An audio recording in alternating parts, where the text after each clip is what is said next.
Oke. Eee, Selamat malam semuanya. Alhamdulillah di tengah kesibukan kita, malam hari ini, malam Ahad ya, biasa kan pada main gitu kan, pada scroll-scroll medsos, tapi kita masih sempat nyempetin waktu nih buat isi hati dan isi kepala bareng kajian malam hari ini. Semoga Allah berkahi langkah kita yang jadikan kajian ini jalan buat ningkatin kualitas diri. Amin ya rabbal alamin. Oke, kita langsung lanjut aja. Malam ini kita akan bahas tema yang relate banget sama Gen Z terutama ya mungkin. Gen Z buat kita semua nih, jadi buat yang sering nongkrong di FYP-nya gitu kan. Yang judulnya kayak, tolong aku nggak mau jadi si paling standar TikTok. Nah, akan terlihat di sini siapa yang masih pakai standar TikToknya gitu kan, untuk kayak ke teman atau ke siapapun itu. Di zaman yang serba viral ini tuh banyak banget ya orang-orang berlomba untuk tetap eksis gitu kan, tapi mereka nggak sadar kadang kita tuh jadi kehilangan arah gitu kan. Kita ikut tren tapi kita jadi lupa jati diri kita pengen juga keren tapi kita lupa dengan esensinya. Nah, maka dari itu malam ini kita bakal kumpas bareng gimana caranya jadi anak muda yang beda, yang punya value, bukan cuma numpang lewat FYP doang. Dan pastinya di sini aku nggak sendirian, udah hadir di tengah-tengah kita guru yang keren dan ilmunya yang baik. Langsung aja kita sambut Ustadz Ari. Sudah ada? Siap, sudah deh. Alhamdulillah. Oke, waktu dan tempat saya persilahkan. Baik. Kita coba cek. Bismillah. Assalamualaikum warahmatullahi wabarakatuh. Alhamdulillah, selamat malam teman-teman semua. Alhamdulillahirrahmanirrahim.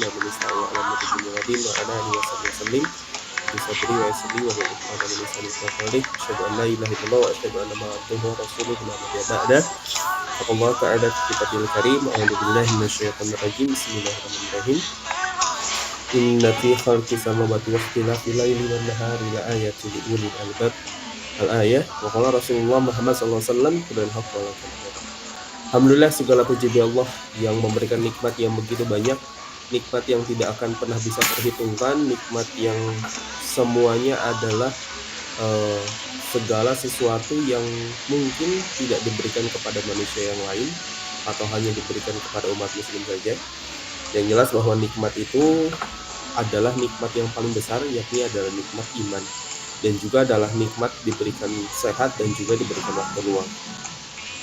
Saya sering menganalogikan ketika berhubungan dengan memuji Allah. Jadi kadangkala orang-orang itu masih kebingungan kenapa saya harus memuji Allah bahasanya.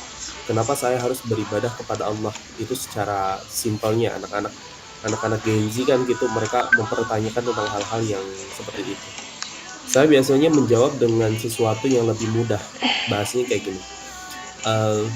Kebayang nggak Allah itu memberikan apapun yang kita Allah itu memberikan apapun yang kita butuhkan. Allah itu memberikan apapun yang yang manusia itu butuhkan dan inginkan. Allah memenuhi segala sesuatunya. Allah mengurus dia. Allah memberikan makanan bagi dia, rezeki bagi dia. Allah memberikan banyak sekali bagi dia apapun, dan Allah itu tidak pernah meminta apapun kecuali hanya untuk beribadah kepada dia semata. Atau bahasa simpel kayak gini, Allah itu telah memberikan semuanya bagi manusia, dan manusia itu hanya untuk diminta oleh Allah hanya untuk beribadah, dan beribadah itu hanyalah semata-mata untuk kita berterima kasih kepada Allah. Jadi seminimal-minimalnya kita berterima kasih pada Allah adalah dengan kita melaksanakan apa yang diperintahkan oleh Allah. Itu adalah paling minimal. Karena Allah telah memberikan apapun yang kita butuhkan, Allah memberikan apapun yang kita inginkan, Allah telah mengurus kita daripada hal-hal yang itu sifatnya goib sampai hari ini. Allah mengurus semuanya, tapi kita diminta oleh Allah untuk beribadah kepadanya, itu sulit. Maka seminimal-minimalnya kita beribadah kepada Allah adalah dalam melaksanakan sholat. Bahasanya itu kita berterima kasih gitu. Dan salat serta salam semoga tetap dilimpah curahkan kepada baginda Rasulullah SAW sebagai tauladan terbaik, manusia yang paling baik. Dan kalau seandainya kita berbicara juga tentang siapa manusia yang terbaik, ya tidak ada lain lagi kecuali Rasulullah Muhammad SAW yang segala sesuatunya adalah kebaikan. Saya sering menganalogikan kalau seandainya kalian ini ingin menjadi suami yang baik, ingin menjadi pengajar terbaik, ingin menjadi pemimpin terbaik, ingin menjadi pedagang yang terbaik, tidak ada cara lain kecuali mengikuti Rasulullah. Kak, ya apa sih susahnya kita mengetahui, memahami, mempraktekkan apa yang Rasulullah SAW itu ajarkan kepada kita. Nah, teman-teman semua, saya izin untuk malam ini dibarengi sama saya, nama saya Artis Nandar. Saya akan coba sedikit mengulas manusia berstandar bahasanya, yaitu adalah hidup bukan hanya tentang hari ini. Nah, manusia berstandar ini memang banyak sekali. Kenapa kemarin admin bilang tolong aku nggak mau jadi nggak mau jadi si paling standar TikTok bahasanya. Karena hari ini bahasa standar ini memang selalu disandarkan dengan bahasa TikTok bahasanya. Jadi kalau saya baca-baca di Quora, saya baca-baca di Facebook pun, kadangkala ada suami istri, si istrinya itu dia berstandar TikTok gitu terhadap hubungan suami istrinya. Terus ada juga hubungan antara dia dengan gurunya juga sama. Kadangkala mereka bahas tentang murid-muridnya itu gurunya yang begini dan begitu. Nah, jadi kenapa berstandar TikTok? Karena memang hari ini berseliweran di mana-mana, termasuk di media sosial, di Quora yang tadi saya sebutkan, di Instagram juga, terus di Facebook juga, yang kebanyakan orang-orang itu berstandar kepada TikTok. Nah, kita akan membahas dulu tentang emang nggak ada lain gitu standar hidup lain selain pada TikTok. Tapi sebelum itu, saya akan bahas dulu sedikit, mengulas dulu tentang sejarahnya, mengulas dulu tentang masa lalunya, kenapa hal ini bisa terjadi kepada manusia gitu bahasanya, kepada kita hari ini. Nah, teman-teman semua, yang mungkin hari ini teman-teman sudah paham, sudah memahami bahwa ada yang disebut dengan revolusi industri. Revolusi industri ini adalah revolusi yang itu dibuat oleh orang-orang Eropa, khususnya adalah orang-orang Inggris, yang mana pada saat itu kebanyakan para pekerja itu menggunakan tenaga manusia itu sendiri. Jadi kebanyakan manusia itu menggunakan ya tenaga sendiri, pikiran sendiri, dan sebagainya sendiri. Yang mana semakin berkembangnya zaman, akhirnya para penguasa di Inggris dan para ilmuwan-ilmuwan bekerja sama untuk membuat alat-alat yang mempermudah pekerjaan manusia. Nah, kita bahas dulu tentang revolusi industri ini. Kenapa kita bahas? Karena ini nanti berhubungan dengan apa dampak positif dan negatifnya pada sisi revolusi industri sendiri. Ini ada sebuah video, saya akan coba putarkan dari sisi positifnya daripada revolusi industri itu. Mari kita mulai dari dampak positifnya. Revolusi industri memungkinkan manusia hidup lebih nyaman dan efisien. Mesin membuat produksi barang lebih cepat dan murah, sehingga banyak hal yang dulunya mewah kini bisa dijangkau lebih banyak orang. Listrik menerangi malam, transportasi mempercepat perjalanan, dan internet menghubungkan kita ke seluruh dunia dalam hitungan detik. Nah, sudah kebayangkan sisi positifnya bahwa ternyata tujuan daripada revolusi industri ini adalah untuk mempermudah pekerjaan manusia. Jadi nggak ada dulu kepikiran bahwa industri ini atau alat-alat ini itu akan digunakan sebagai media untuk, dalam istilahnya adalah perang pemikiran, dalam istilahnya dalam menjajah manusia yang lain, dalam bahasanya adalah untuk memperbudak orang lain. Jadi nggak ada tujuan daripada revolusi industri ini adalah untuk ke sisi negatif, semuanya di sisi positif. Tapi ternyata berkembangnya revolusi industri ini dari mulai 2.0, 2.0, 3.0, terus dari ke 4.0, terus sekarang adalah 5.0 atau 5.0, itu semua revolusi industri yang mana mengacu kepada perbudakan, mengacu kepada perang pemikiran, yang mana ternyata hari ini kita juga tengah berada di sistem ini gitu. Nah, revolusi industri ini dimulai daripada 2.0. 2.0 itu dimulai dengan mesin uap. 3.0 itu dimulai dengan teknologi komputerisasi. 4.0 itu dimulai dengan HP-HP Android. Terus 5.0 sekarang 5.0 itu dimulai dengan AI. Nah, revolusi industri ini semuanya tujuannya adalah untuk mempermudah pekerjaan manusia. Tapi ternyata ada sisi negatifnya. Nah, sisi negatifnya ini memang harus kita bahas. Kenapa? Karena kita berstandar kepada industri pada hari ini. Dan salah satunya adalah bahasa untuk standar tadi. Yang pertama adalah manusia menjadi susah dalam menentukan identitas. Hari ini krisis identitas di mana-mana. Kalau seandainya teman-teman itu seorang yang organizer atau seorang yang aktif di organisasi Islam hari ini, mungkin teman-teman sering mendapati ada orang punten ya, saya bawa organisasi Islam, apa namanya itu, contoh ada orang yang dia itu ngajinya di Nahdliyin di NU, tapi secara amaliyah dia melaksanakan organisasi pemahaman-pemahaman atau fikih-fikih bukan dari organisasi NU itu sendiri gitu. Jadi dia organisasi NU tapi menggunakan fikihnya Muhammadiyah bahasanya. Nah, ini adalah salah satu bentuk daripada krisis identitas yang sebenarnya ada poin positif, ada juga poin negatif. Poin positifnya adalah bahwa ternyata informasi itu mudah didapat sekalipun oleh orang-orang di pelosok negeri. Tapi sisi negatifnya menjadi krisis identitas. Kita susah menentukan kamu teh sebenarnya berpikir menurut apa, ngambil dari mana dan sebagainya. Itu hanya sebatas dalam masalah agama. Belum lagi dalam masalah pendidikan. Hari ini kita bingung menentukan apakah anak ini SD tapi memakai metode SD atau memakai metode bukan SD gitu bahasanya. Kalau saya dapati hari ini karena mengajar anak SMK, kadangkala kita kebingungan sebenarnya untuk mengajar anak SMK. Karena kalau seandainya kita berpacu kepada sistem pendidikan yang dibangun oleh Ki Hajar Dewantara, bahwa anak-anak dewasa itu, anak-anak remaja itu, dia lebih sering diskusi bahasanya, lebih sering diskusi, lebih sering untuk membantah dan lebih sering untuk berdialog bersama dengan gurunya. Tapi hari ini ternyata anak-anak SMK kebanyakan rata-rata itu tidak seperti itu.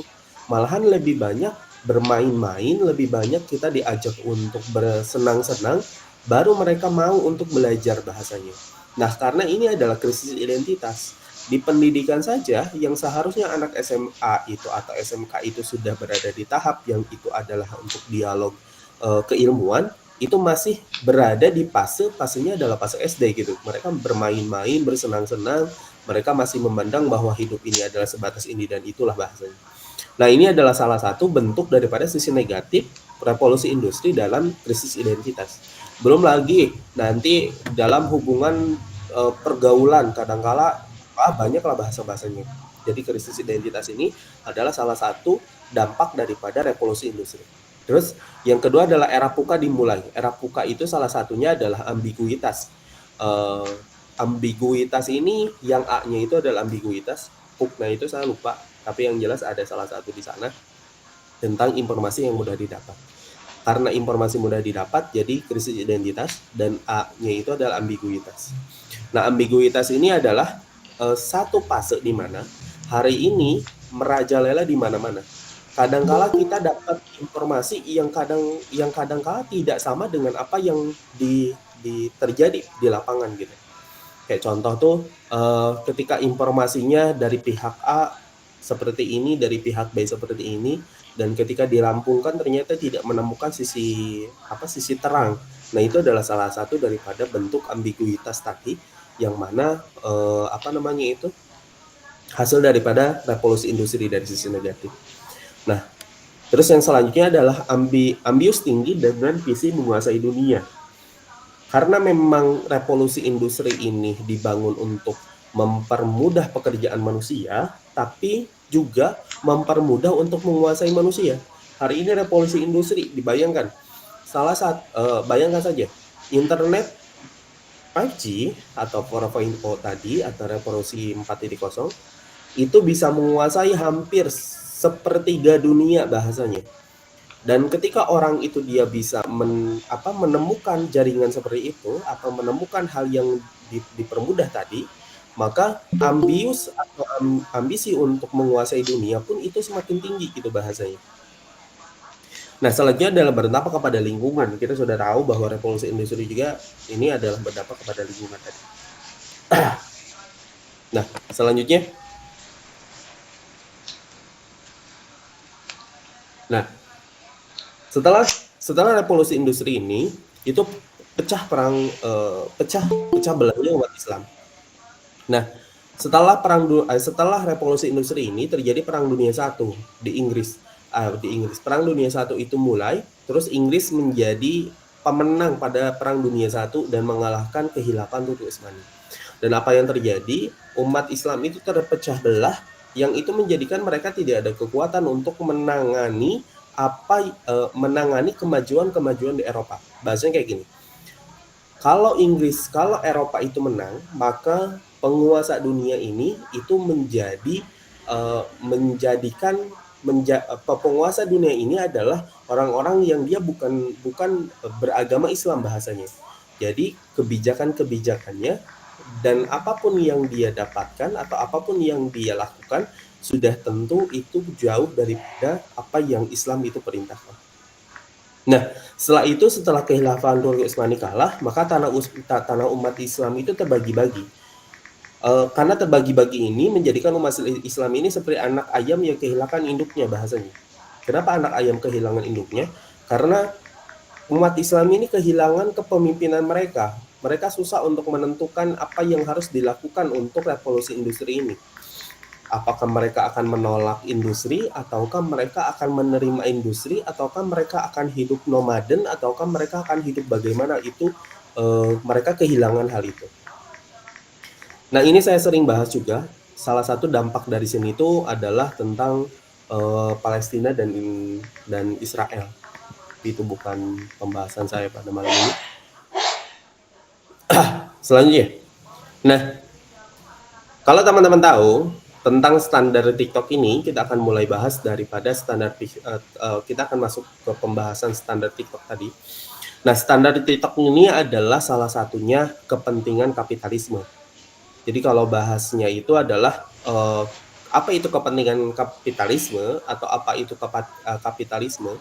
Kapitalisme itu adalah sistem ekonomi yang dia itu lahir daripada akidah sekulerisme yang menjadikan bahwa penguasa sesungguhnya adalah para pengusaha.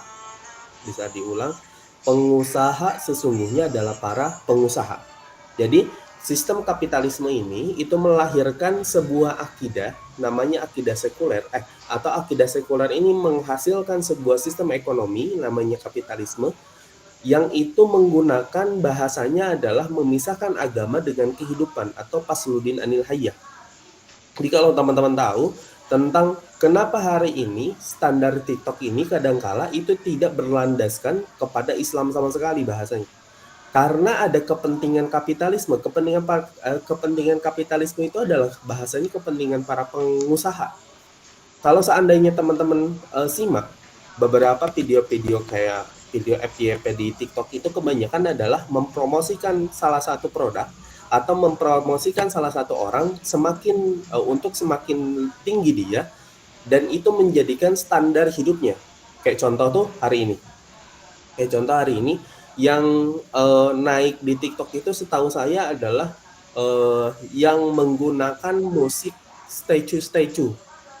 Kalau seandainya itu terus terulang, maka para pengusaha akan menggunakan musik ini itu untuk mendapatkan keuntungan sebesar-besarnya dengan modal sekecil-kecilnya, hanya bermodalkan musik saja atau hanya bermodalkan endorse saja kepada salah seorang influencer, maka dia bisa meningkatkan pendapatannya atau bisa meningkatkan perdagangannya.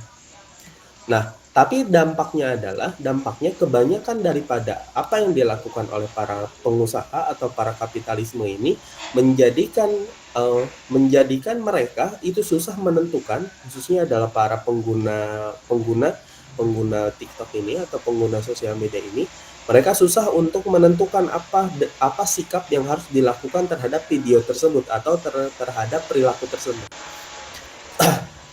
Atau bahasa yang lebih saya simpelkan lagi, itu adalah kalau seandainya di TikTok itu hari ini viral baju biru, maka semua orang itu akan memandang bahwa baju biru itu bagus. Tapi kalau seandainya di TikTok itu atau di media sosial itu dia menghujat baju biru, maka semua orang pasti gak mau untuk pakai baju biru yang menggunakan TikTok sebagai konsumsi atau media sosial sebagai konsumsi. Nah, contoh lain, hari ini ada salah seorang penguasa, salah seorang gubernur yang dia menggunakan media sosial sebagai bentuk untuk promosi. Semakin banyak orang yang mendukung, maka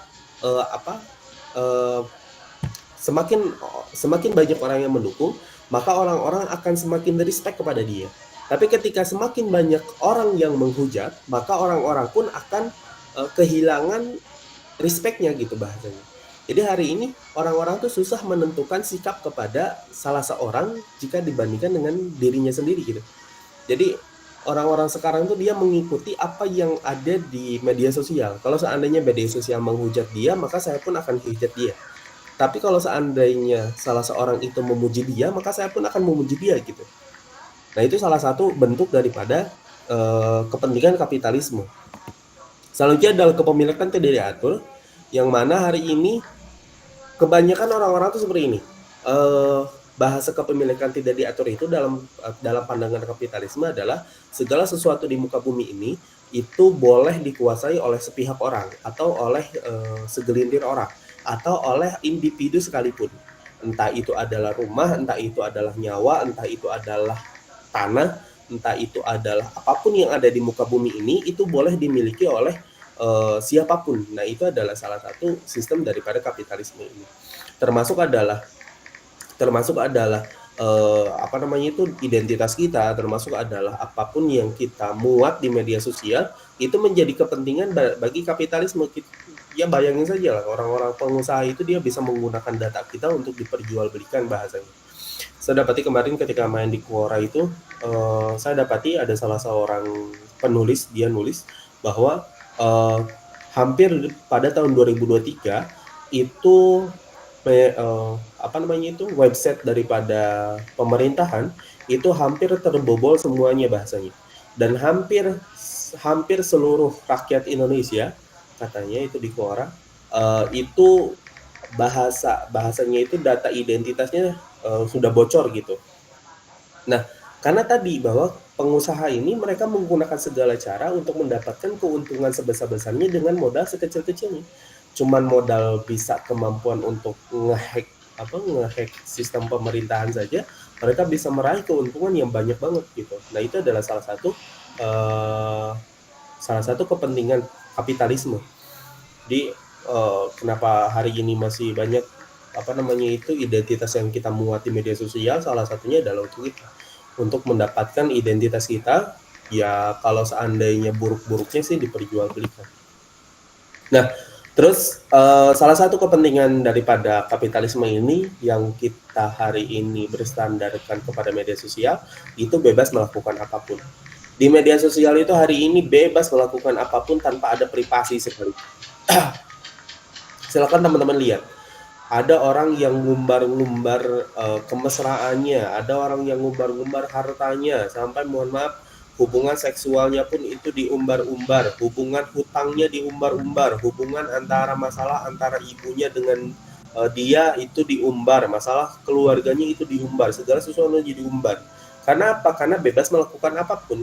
Jadi kapitalisme ini atau para pengusaha ini itu sangat suka kepada kepada para pengguna media sosial yang mereka hidupnya itu bebas. Semakin mereka bebas, semakin para pengusaha itu mendapatkan keuntungan yang banyak. Hari ini kalau teman-teman merasakan bebas berpakaian, terus semua orang itu suka pakaian yang terbuka, semakin banyak viewersnya, semakin banyak like-nya, semakin banyak yang komen positif.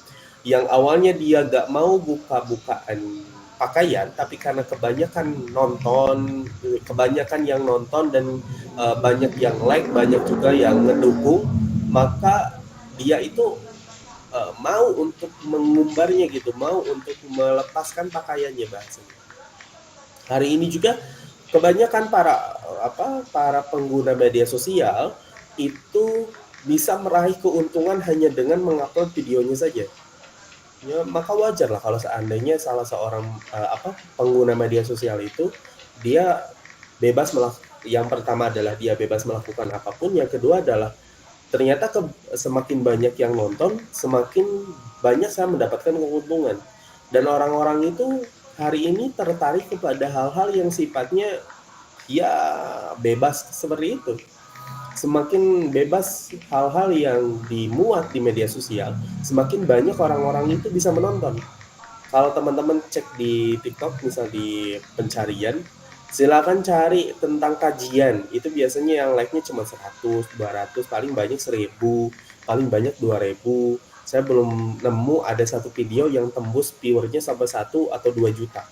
Tapi ketika ada salah seorang influence yang dia ngupload video joget-joget pakai baju terbuka, terus belahan dadanya terlihat, itu yang nontonnya bisa sampai 2 juta viewers. Terus ketika saya cek di komen, ternyata banyak juga komen-komen yang aneh.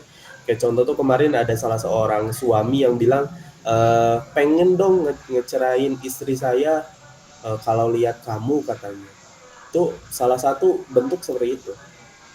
Tapi ketika kita lihat media-media sosial itu mengupload bahasan tentang Islam, ketika kita ngebahas sesuatu yang berlandaskan pada Islam, responnya biasanya negatif. Kamu dapat dari mana ini? Alah, udahlah, jangan sok suci kamu. Alah, ustadz radikal ini. Bahasanya kayak gitu. Ketika pembahasannya tentang Islam ditentang, tapi ketika pembahasannya berbau dengan kebebasan, berbau dengan apa yang mereka suka, mereka santai-santai aja, nggak jadi masalah gitu. Nah, itu adalah salah satu kepentingan daripada kapitalisme. Terus selanjutnya adalah mendapatkan keuntungan sebesar-besarnya. Ingat, kalau seandainya semakin banyak viewer yang dilihat dari video atau media yang kita upload di media sosial, kita mendapatkan keuntungan, toh perusahaan pun dia mendapatkan keuntungan. Karena sistemnya adalah sekali lagi sistem kapitalisme yang mengatakan bahwa kita harus mendapatkan modal sebesar-besarnya, keuntungan sebesar-besarnya dengan modal sekecil-kecilnya. Jadi mereka juga perusahaan itu nggak mau modal banyak tapi untungnya cuma sepeser 2 peser. Mereka ingin modal yang sedikit tapi keuntungan yang banyak. Caranya yaitu semakin meningkatnya viewers yang dilihat, semakin banyak orang membahas tentang media sosial itu, semakin banyak orang membahas influencer itu, orang-orang itu akan mengikuti standar daripada apa yang dilakukan oleh influencer tersebut. Gitu. Nah, tidak mementingkan kehidupan lingkungan sekitar, ya itu mah bahasa-bahasa tertentu lah. Nah, kali ini saya lepas dulu dari media sosial, saya akan buatkan kenapa sih kapitalisme ini atau standar TikTok ini atau standar media sosial ini itu bisa berpengaruh ke kehidupan kita sehari-hari. Kayak contoh nih, ada salah seorang yang dia rela melakukan pembunuhan ke ibunya gara-gara pengen dibelikan motor. Kenapa dia pengen beli motor? Ya wajar lah kalau seandainya di media sosial yang dilihatnya itu reelsnya terus motor. Kalau kata dosen saya itu kemarin, kenapa ya ketika saya pengen ganti motor, yang masuk ke reel saya tuh selalu aja motor itu gitu. Jadi saya gak apa-apa lah, saya mah ngejual apapun demi motor gitu.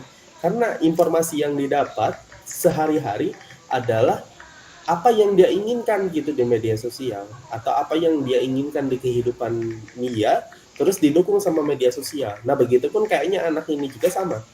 Dia karena kebanyakan melihat reels atau kebanyakan melihat video-video tentang motor, terus lingkungannya menggunakan motor, akhirnya dia rela membunuh ibunya demi motor itu. Kita tonton.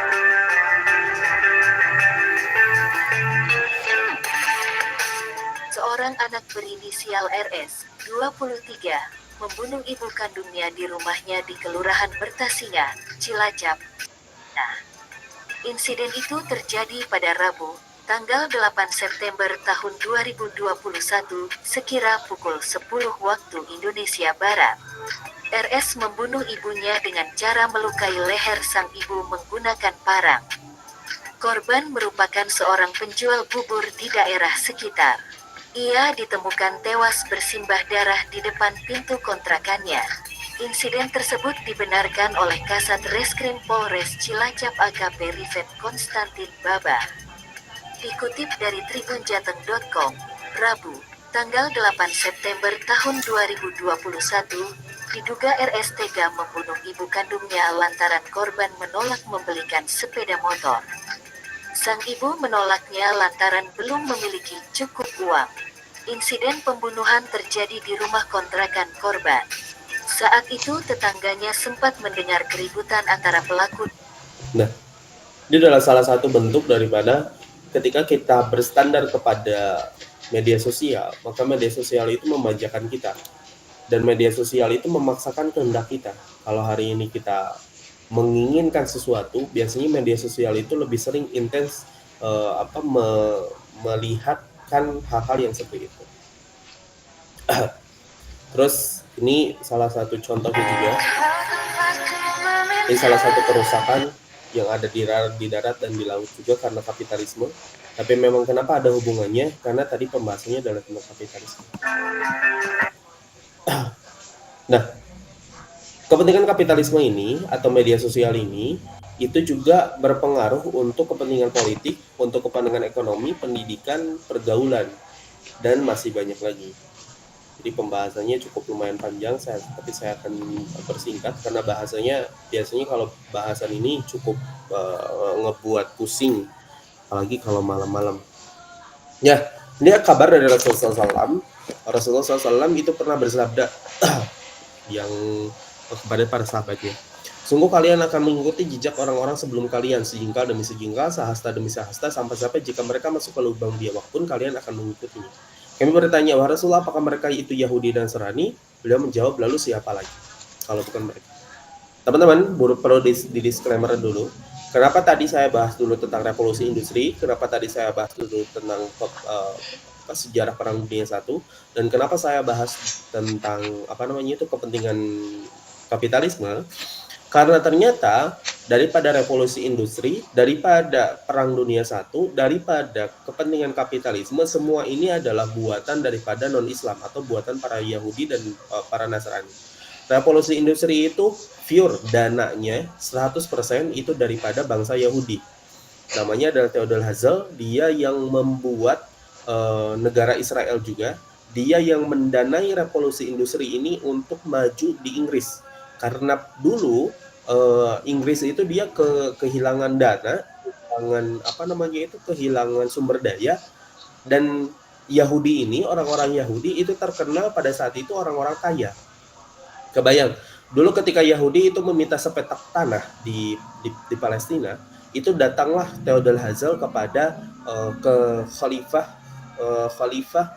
khalifah di khilafahan Turki Utsmani, namanya adalah Abdul Hamid II.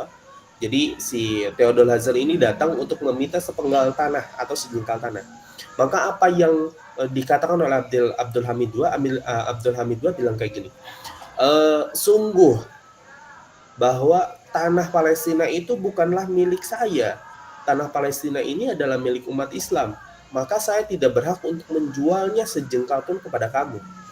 Nah, Theodor Herzl ini ditolak oleh kekhilafan Turki Utsmani untuk menjual tanah, tapi Yahudi ini, orang-orang Yahudi ini, orang-orang Israel ini itu menginginkan tanah di Palestina. Maka bagaimana caranya?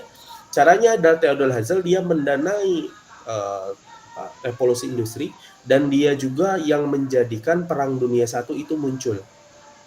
Itu bahasanya panjang banget bahasanya, tapi yang jelas bahwa yang menjadi dalang daripada terjadinya revolusi industri dan terpecah belahnya umat Islam dan juga terjadinya kepentingan kapitalisme itu adalah pure semuanya dari orang Yahudi dan Nasrani. Nah, kita itu sudah mengikutinya, dan Rasulullah SAW itu telah mengabarkan pada saat itu bahwa kalian itu akan mengikuti sejengkal demi sejengkal, sehasta demi sehasta, sampai mereka masuk ke lubang biawak pun kalian ikut. Hari ini orang-orang Muslim juga mengikuti tren apa yang dilakukan oleh orang Yahudi dan orang Nasrani. Orang-orang Yahudi itu mereka sering untuk mencela sesamanya, mencela perbedaan dari mereka.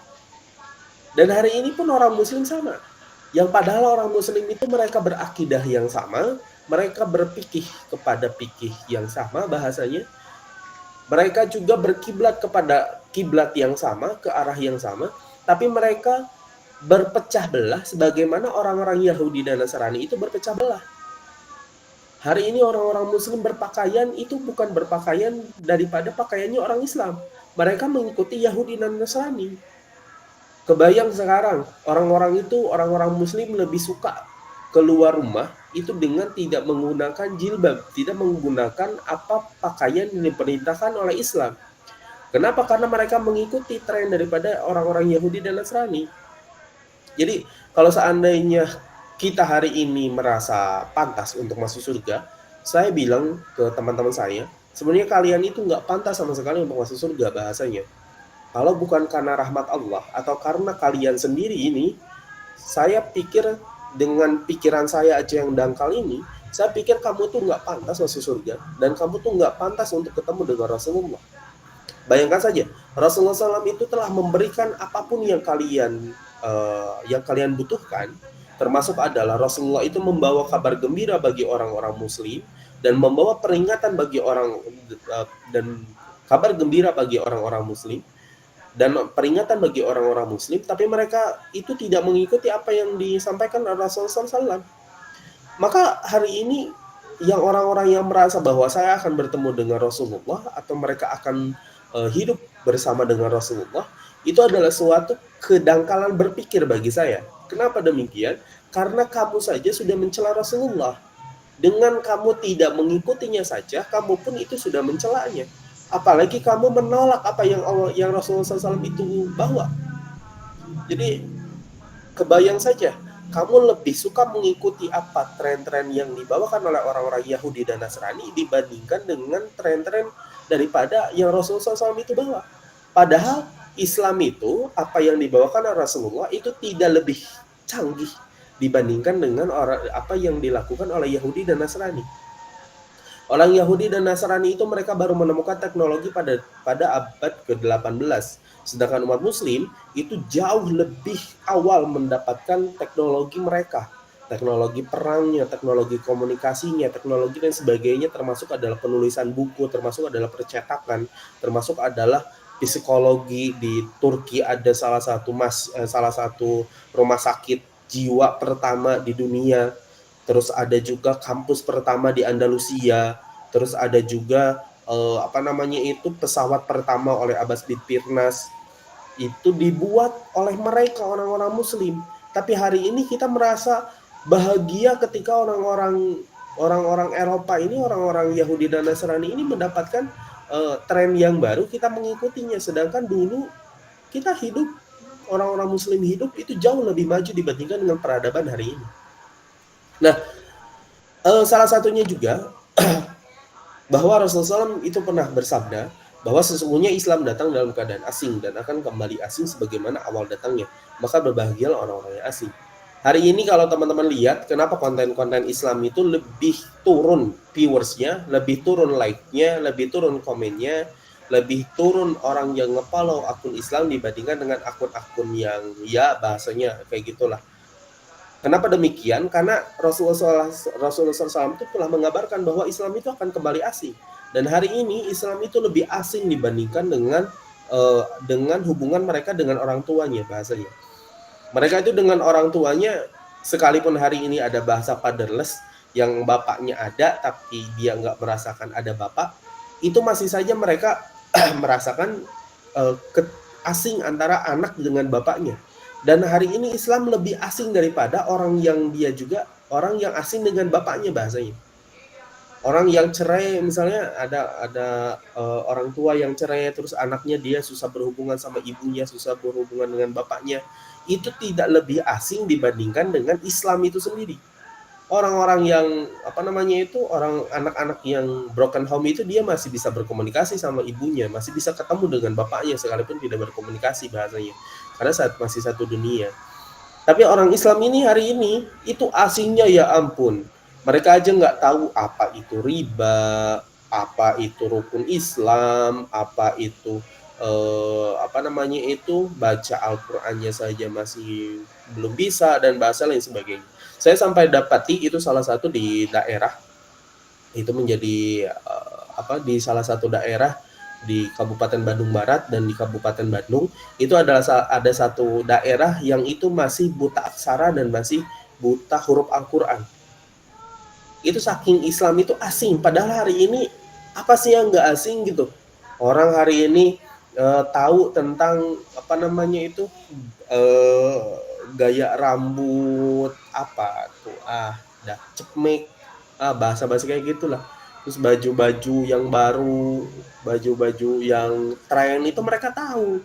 Tapi ketika pembahasannya tentang Islam yang itu lebih dulu daripada baju tren ini 1400 yang itu mereka kehilangan pengetahuan tentang itu. Nah, maka mari kita sama-sama untuk hidup berstandarkan Islam. Standar Islam adalah dengan menerapkan fikrah Islam dan tariqah Islam dalam seluruh aspek kehidupan. Hari ini kita sudah tahu bahwa revolusi industri adalah bentuk daripada pembuatnya adalah orang Yahudi dan Nasrani, termasuk adalah Perang Dunia I, termasuk adalah kepentingan kapitalisme. Kita bukan menolak teknologi.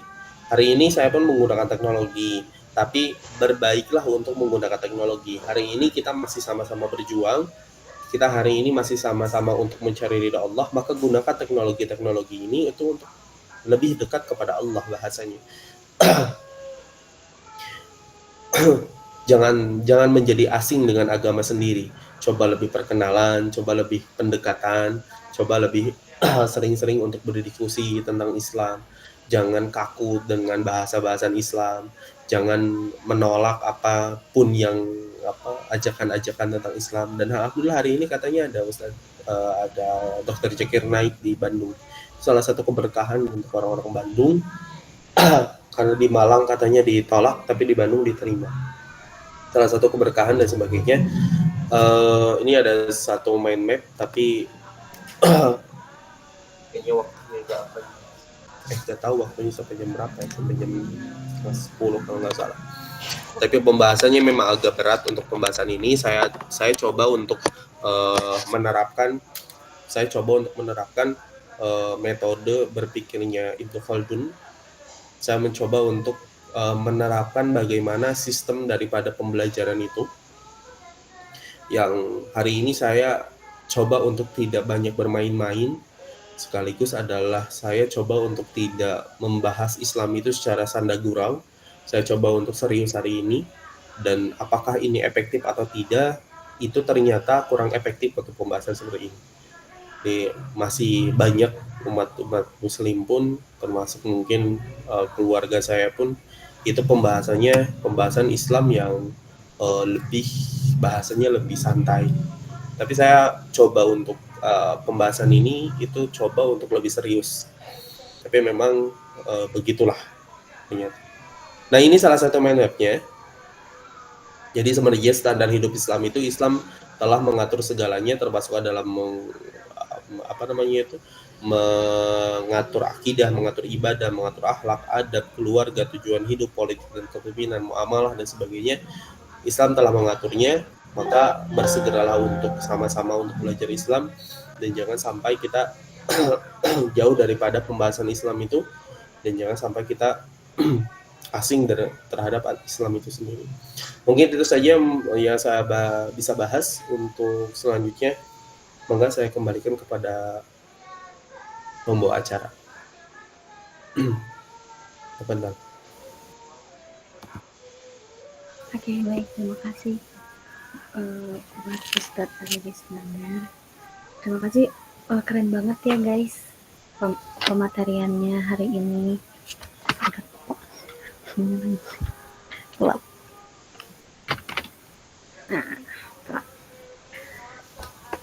Oke, sebelum ditutup mungkin ada pertanyaan dulu, boleh raise hand. Apakah ada yang ingin bertanya?